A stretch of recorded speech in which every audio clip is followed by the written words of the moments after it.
So, I went to the grocery store to buy a bag of avocados for my infamous guacamole, but when I got there, I realized I only had a couple of dollars and I could only buy 2.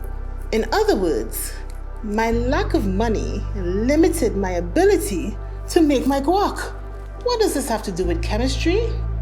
Let's talk about limiting reactants.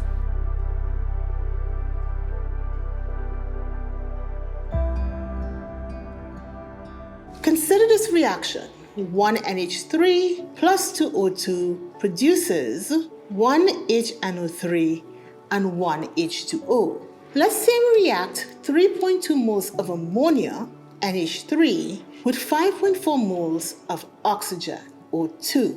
How much nitric acid, HNO3, could we produce?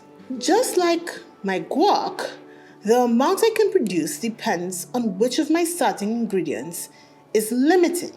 I therefore need to know the limiting reactant. One way to do this is to consider how much nitric acid I can make from each of the available products. The reactant that leads to the least amount of product must be the limiting reactant.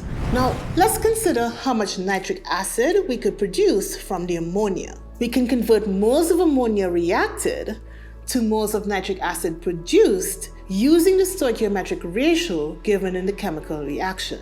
That is, 1 mole of ammonia produces 1 mole of nitric acid, so 3.2 moles of ammonia will produce 3.2 moles of nitric acid.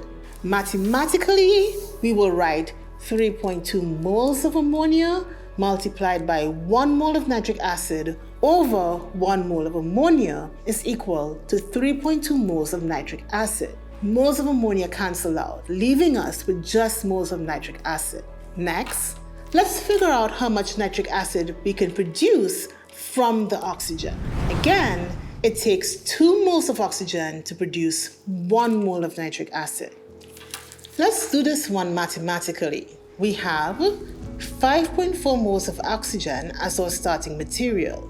We multiply this by 1 mole nitric acid over 2 moles of oxygen. This time, the moles of oxygen cancel out, leaving us with the moles of nitric acid produced.